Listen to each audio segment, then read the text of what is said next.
this is such a heated debate. People always disrespect women regardless. They're always going to not give us the same value as a man. So I just don't even think that. And that's why you got to do what you've been doing. Let's dive into a side of Angel Reese that no one talks about, bringing into focus the real hypocrisy behind her actions. Shaq actually kicks this off by praising Caitlin Clark and saying that her game is something that he hasn't seen. Angel may claim she's being targeted for her gender, but how much of her image is she actually creating herself? While Caitlin Clark lets her game do the talking, Reese seems more than willing to show up in ways that raise eyebrows and then plays the victim card when the spotlight heats up. Now people don't even watch the game. Because I don't want to use the B word. It's like you're watching like a high school game. And speaking of skill, let's not forget the Rookie of the Year debate that has fans reminiscing about NBA legends like Antoine Jameson. Is the hype around Reese truly deserved? Add in the lower rim debate she stirs up, and it's hard not to question the double standards at play. But it doesn't stop there. When legends like Shaquille O'Neal back Caitlin Clark over Reese, we have to ask, what makes Clark stand out, and why does Shaq see her as the future? Why do you think people love Caitlin Clark besides her skills? She can shoot threes from logo. We never seen that before. That's my point. Steph Curry, a little kid. Like Steph Curry,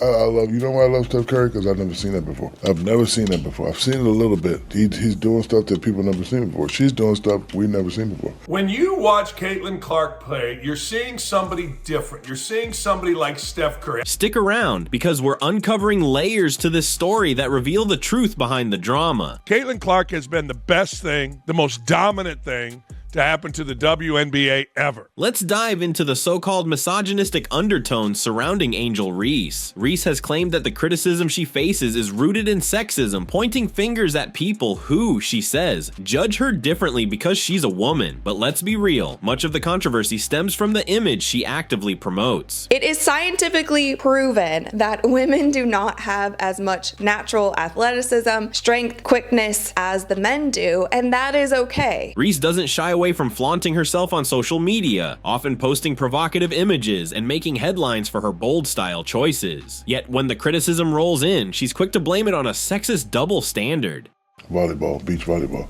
And the women were more popular than the men. They wear bikinis. That's the reason why beach volleyball is so popular. What's interesting is how Reese uses this narrative to deflect from any real scrutiny. Critics aren't pointing out her appearance just because she's a woman in the game. They're pointing it out because she makes it a focus herself. Meanwhile, players like Caitlin Clark are proving that attention doesn't need to come from what you wear or how you present yourself off the court. Clark's approach is straightforward. She brings focus to her skills, her game, and her competitive spirit. Reese's complaints about being targeted for her appearance feel hollow when she's the one putting her image front and center. All sports, people don't watch women's sports regardless. That's not true. I watch track and field. He's literally insinuating here that he watches track and field because he thinks the women are good looking. And also in track and field, they're not wearing as much clothes. This isn't to say that female athletes don't face genuine double standards, but it's worth questioning how much of Reese's treatment actually stems from misogyny and how much of it she's amplifying through her own choices. By playing the gender card when it suits her, Reese muddies the waters, making it harder for people to take legitimate instances of sexism seriously. After Angel Reese did all that taunting, and Angel Reese designed herself or designated herself as Barbie or whatever she did, and took her clothes off for Instagram and posed and all this stuff, what happened? She was going to have a press conference where she cried and she claimed to be sexualized. What is that? Drama. Total drama.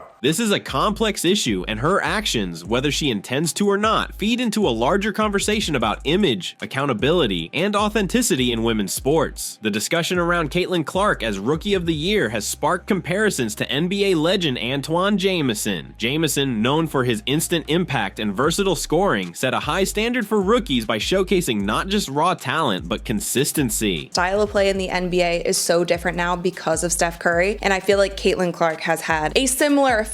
Clark has followed a similar path, delivering incredible performances game after game, quickly establishing herself as a rising star. The comparisons highlight her ability to bring not only scoring prowess, but also leadership and adaptability to the court. Like Jameson in his early years, Clark has shown she can handle the physical and mental demands of professional play, even as a rookie. This speaks to her resilience, a quality Jameson himself was praised for early in his career. You know, people think that Steph Curry is all about deep threes and making long shots. No. It's passing. And then it's getting to the rim. Now, Caitlin Clark does the same thing. On the other hand, Angel Reese has brought another debate to the forefront, the idea of lowering the rim in women's basketball to increase dunking and bring more attention to the women's game. He says that the women need to lower the rim. Now, this has been a debate for many, many years. Reese argues that a lower rim would allow more players to showcase high-flying dunks and potentially attract a larger audience. But athletes like Clark have voiced opposition, suggesting that this adjustment would undermine the strides women's basketball has already made. Basically saying Caitlin Clark is not responsible for all of this and we shouldn't pretend like she is. But she keeps neglecting to realize that the reason the league is up as a whole are because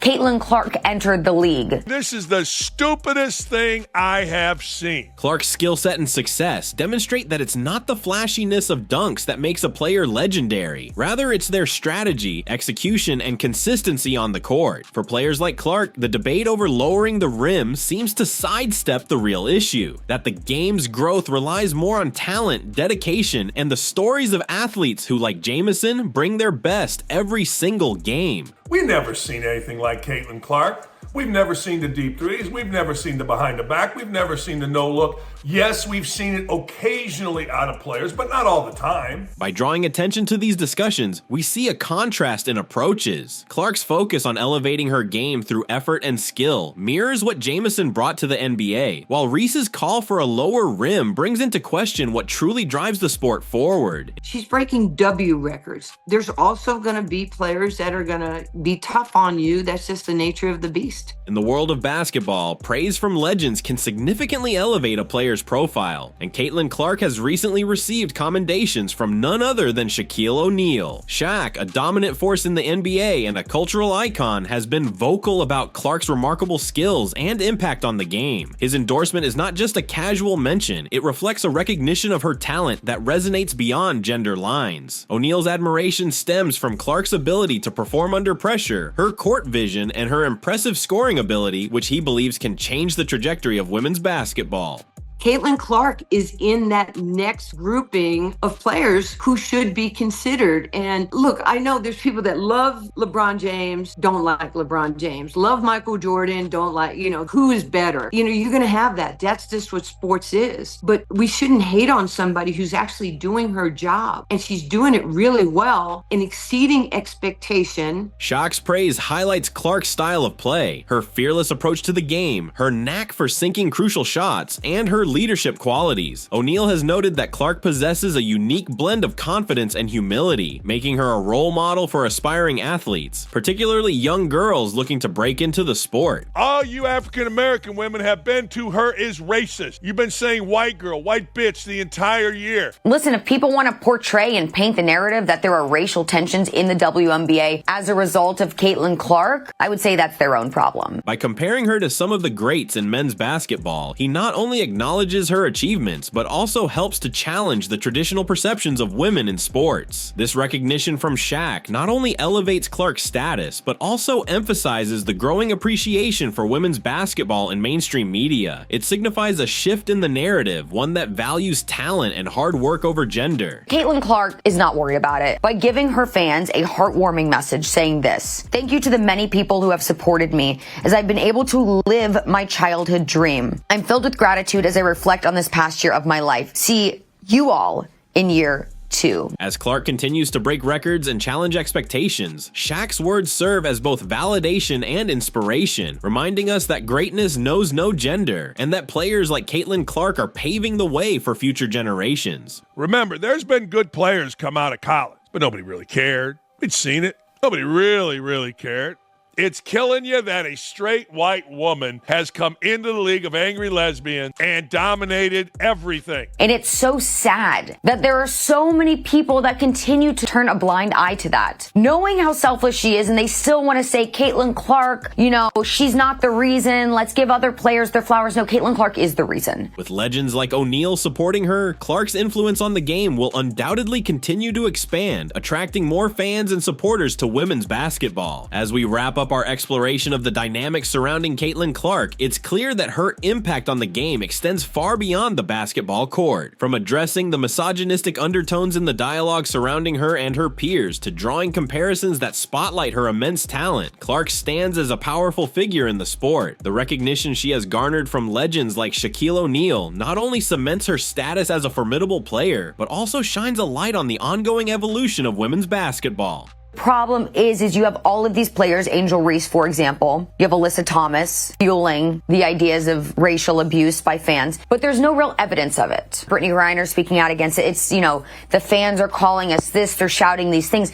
Did anybody hear any of these racial slurs happening or these racist actions by fans? The evidence wasn't there, so how are you going to talk about it if there's no evidence, right? Caitlin Clark's journey reminds us that talent, hard work, and resilience can challenge stereotypes and shift narratives. She is not just a player to watch, she is a trailblazer, setting the stage for future athletes to follow. Most points by a point guard in a season in WNBA history. Most double-doubles by a rookie guard in WNBA history. Most points by a rookie in WNBA history. Most assists by a rookie in the history of the WNBA. First WNBA rookie to record 2 triple-doubles. First triple-double by a rookie in WNBA history. First triple-double in Fever history. The first player to be named WNBA Player of the Month and Rookie of the Month in the same month. First player in WNBA history with 20 or more points, 15 or more assists, and 5 or more rebounds in a game. She won Rookie of the Month 4 times, Eastern Conference Player of the Week 3 times, single-season rookie record for assists, single-season rookie record for three-pointers, single-game record for assists 19, franchise record for most double-doubles, three-pointers, career 10 or more assists in a game, franchise record for most career 10 or more assists in a game. Fastest WNBA player to reach 100 three-pointers. She did it in 34 games, most assists by a rookie in a WNBA All-Star game, for which she received the most fan votes ever, 700,000 of those. Fastest player to reach 350 points and 150 assists to start a season, regardless of years in the league. People will say, pay more attention to the other folks. Like, she couldn't do it herself. LeBron has teammates, Jordan had teammates. I understand. As we continue to support and celebrate the contributions of players like Clark, we contribute to a growing culture that values skill and determination, irrespective of gender. Thank you for joining us in this discussion. Don't forget to like, subscribe, and hit the notification bell for more content that dives deep into the world of sports and highlights the voices that matter. What are your thoughts on Caitlin Clark's journey and the challenges she faces? Let us know in the comments below.